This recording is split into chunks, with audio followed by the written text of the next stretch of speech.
For thousands and thousands of years, people have been protecting their heads with helmets. And there is something with the human mind. We want the visual identity of what a helmet is to us in order to perceive it in the right way. We do not believe that something invisible can actually protect us better than something that is visible to us.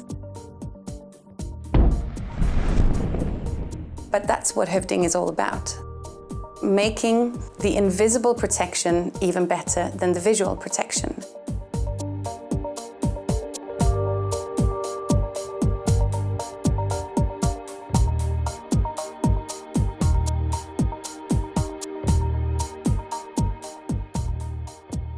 We see cities around the world where urban cycling is just on the increase. But at the same time, we also see how not enough people are daring to use a bicycle as their primary means of transport in urban cities. We see, unfortunately, how people choose to leave the bike behind because they don't feel safe on it. And if we then not only can offer a product which they would like to wear, but also offer a product that has this superior protection, I think we make a real contribution to getting more people on bike. And by getting more people biking to school or to work or in their everyday, we're also helping to solve some of the issues that the big cities increasingly have. And by helping solve those issues, I think we also are building a world where the environment in those cities, where the people in those cities just live healthier and happier. Every single person working here believes in this product, that it will save lives. Everyone who I've talked to about Hövding are very, very positive. And I think that right from the beginning, with the founders and with all the positive stories around Hövding, this has created a fantastic energy within the company.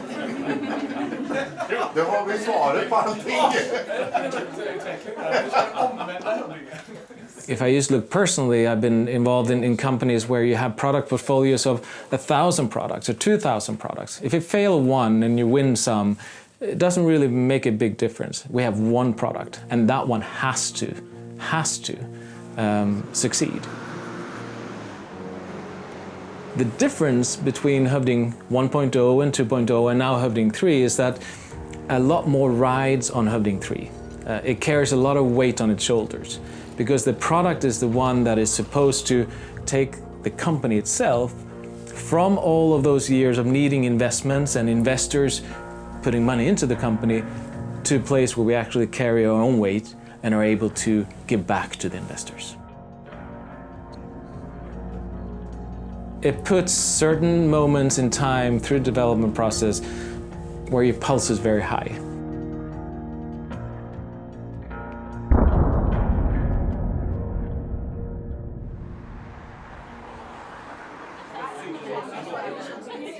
We started, I think it was in March, March. We have breakfast every Tuesday at the company. I was sitting with the CEO, and he was, yeah, come on, it's soon going into the certification. So, yeah, you have the slutspelsväg in hockey. You do it every year. So when you go into the playoffs, you have the playoff beard, and I said, yeah, let's do it.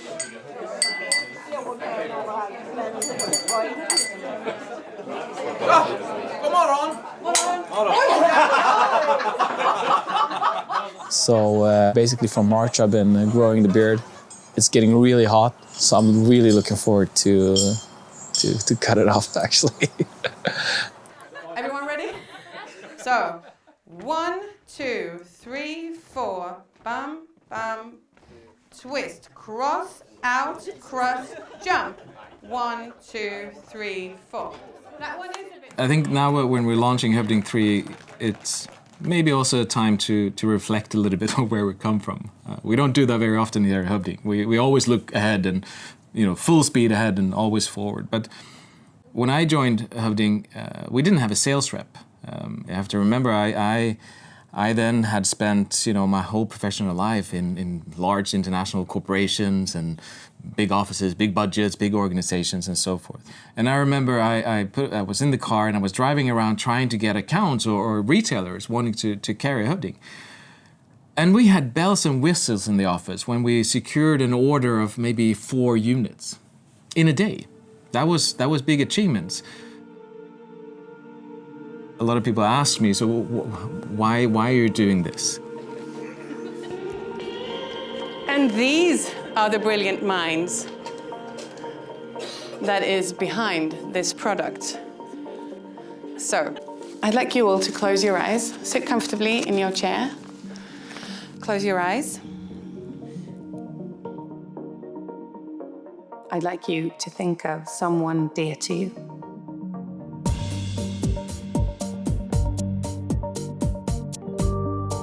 I'd like you to think of the smell of summer.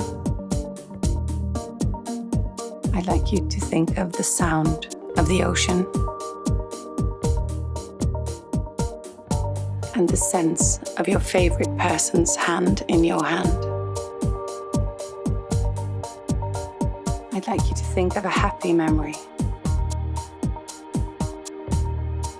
I'd like you to think of a trip that you would like to take.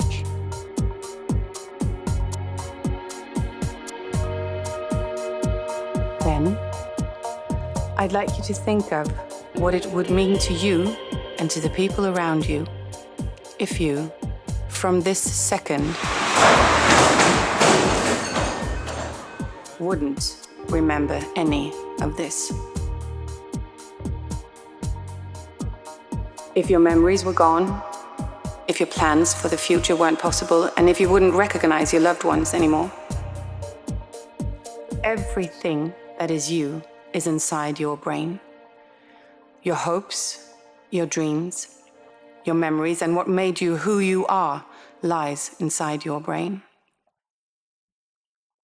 And if that isn't worth protecting, I don't know what is. Please open your eyes again.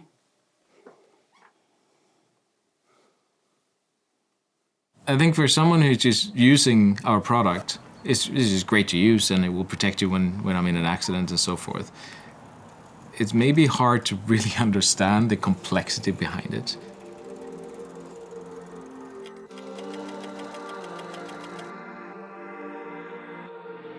It's a product that holds more facets of development than many other products. Yes, it's algorithms. Yes, it's software. Then on top of that is hardware. And then on top of that, there's textile. And then on top of that, we're using a technology with airbags that comes from the car industry, is novel in our area. And all of these things, they need to work perfectly together. There cannot be a miscommunication between these aspects. The soft fabric needs to work perfectly with the hard metal. The software that speaks the language needs to work perfectly with the algorithm that takes the decision to inflate or not inflate. And for any product or any development team, that would be immensely complex. And then lay on top of that the fact that this is a product that makes a difference between life and death. I'm really proud of the product because we save lives every day. And that's a really nice feeling when you go to bed at night. And I'm proud of the covers because that's what you see. When you meet someone at the street and you, yeah, oh my God, she's got the Liberty fabric. It's a really nice feeling. Det är ändå kul. Det är coolt. I think when you work with textile like we do, it's quite a different industry, a different business from mechanical, designing, and we have to combine these two. Yeah. That can be a lot of challenges. It's really hard because we have, like for example, our tolerances. In fabric, it's quite big tolerance. We can have like 5 millimeters, it's no problem. And then we go to the mechanics and Hannah works with it and she's like, oh, it's 0.05 millimeters. It's nothing. At Hövding, I work with the mechanical parts. So it's the plastic parts, screws, magnets. We have some metal parts, springs, and so on.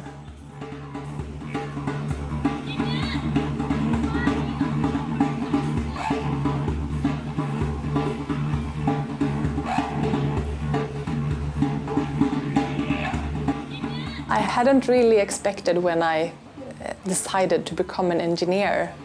I would never have imagined that I would be working with an airbag helmet. 3, 2, 1. Okej. Inga problem. I don't think it was in my imagination to do that. I wanted to do something that would put an impact to the world. That's what I knew. That's why I wanted to be an engineer in the first place. There's a lot of things that I really love working with Hövding, both as a company and as a product. When it comes to the product, it's a lot of new challenges in regards with being such a new product that has nothing similar on the market. 3, 2, 1. We are the first in the world to produce the airbag for the helmet. I work with the airbag development for the new Hövding 3. It's me and my colleague, Dick. And we have a history of working with airbags for the car industry. Different challenges, but I'm very proud of working in Hövding. The airbag is unique due to its folding that gets around the head. It's a very complex system.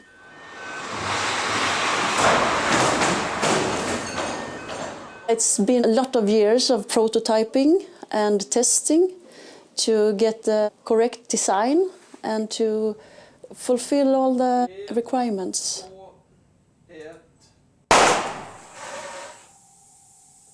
This is one-piece woven that is weaved directly in 3D.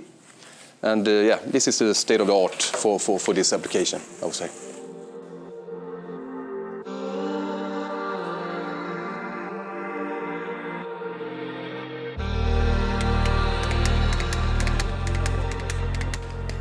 No one in the world understands bicycle accidents the way we do. No one has staged thousands of bicycle accidents and see how the body behaves in those accidents. We have. Whatever you do, don't try this at home.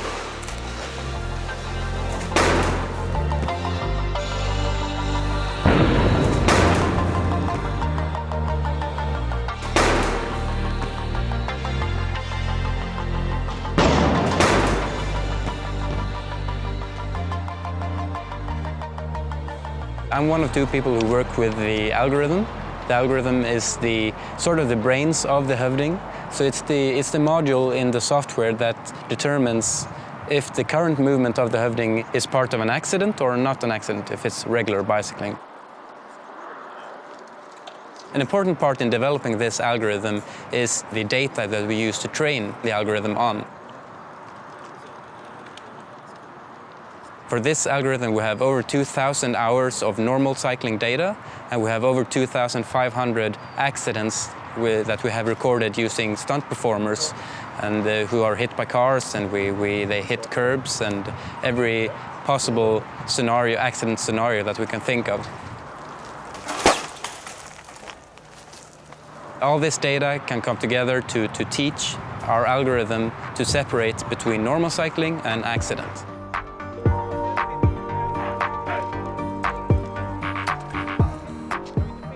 So this algorithm makes this decision 200 times every second, and if it is, it tells the airbag to deploy, and if it's not, it does nothing and waits for 5 milliseconds until it has to make this decision again.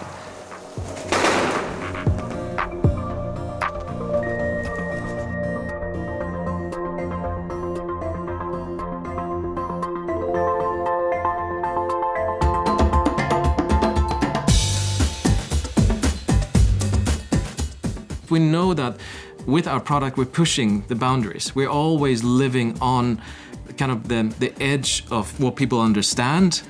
We're living on the edge in wanting to protect as good as we can. So in front of every kind of test cycle or certification cycles, there is undoubtedly a large amount of stress.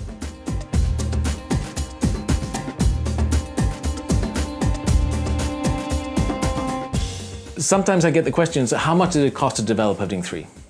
And it's a valid question, and of course we keep books exactly how much it costed to develop 3, but for me, the investment in 3 goes back further than just the physical development of Hövding 3.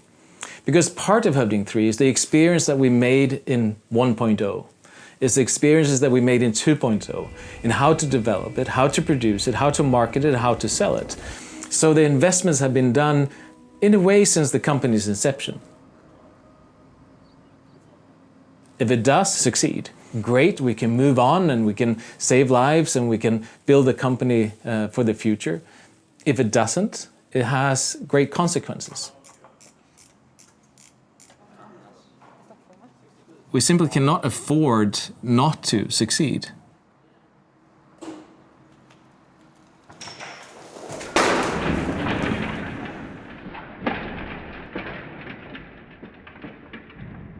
Without the C certification, we will not be able to sell the product. We will need to go back, fix the things that we need to fix, and then come back for the C certification. So it will have a huge impact on our launch date and also the company's future in the near time.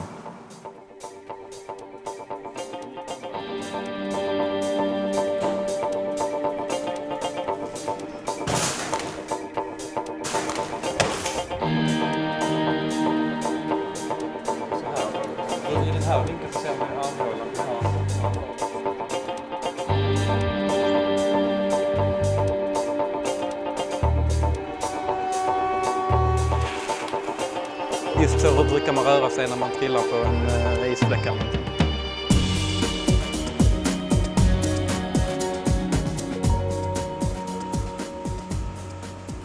Luckily, I've heard that people who work at Hövding say it's like family, and I think that really makes a difference in those situations. When you're under that enormous stress, and it's individuals as well as together under that enormous stress, it's very, very comforting in a way to know that people have your back. You're not standing alone. It's not one individual who will succeed or fail, but we will do it together. And I think in times where you're really standing against that, final test or final situation, I think a lot of us take comfort in that.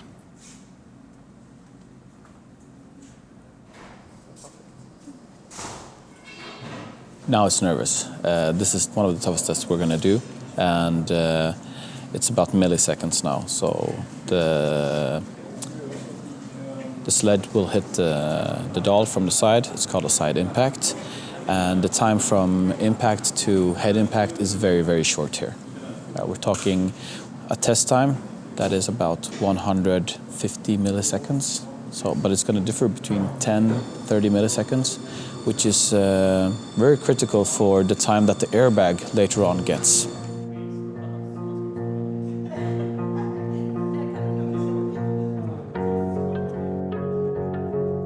One has to maybe understand that the final tests that we do to certify the product, they are an accumulation of the previous 3-4 years.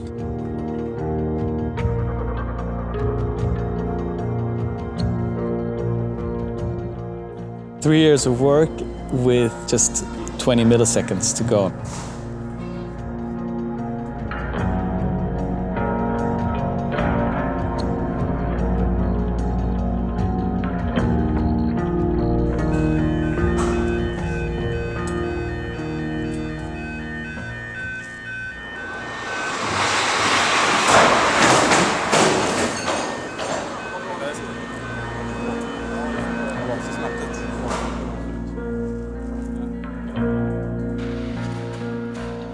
It went really well, extremely well.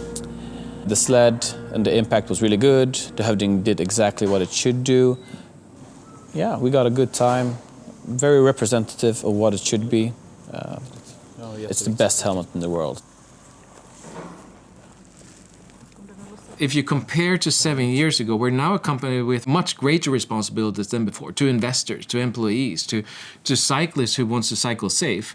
So we cannot have a situation where it does not pass the test. It's just not really an option. Så ja, men då ser ni mig lite grann ju. Och så ska vi ha er på fullskärm då. Eller behövs inte det, tror jag? Fan Per, du ser ut som en neandertalare. There were at times jokes when we said, well, actually, we're going to end up with very long beards if we don't, succeed in this.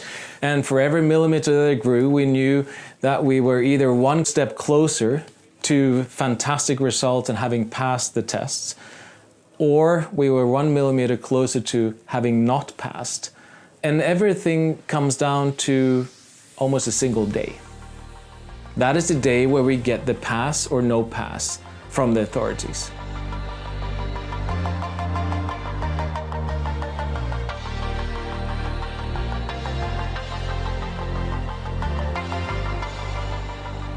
Yeah, I think most of you heard me this morning. I got the final email from RISE, and today we passed.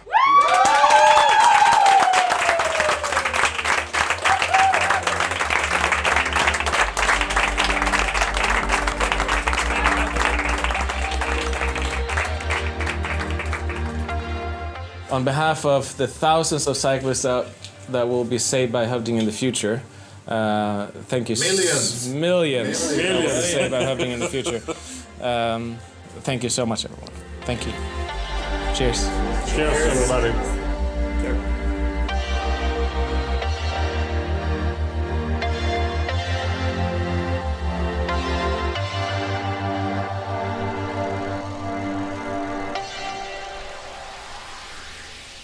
Hövding 3 has been a very focused project to a very specific point in time, which is to launch it successfully, with all of the milestones being met. And my job has been to help everyone be focused on that point. So for me, to now having that point behind us and start looking at the world that is opening up and the possibilities that exist in kind of the next step, the possibilities are endless. They truly are endless.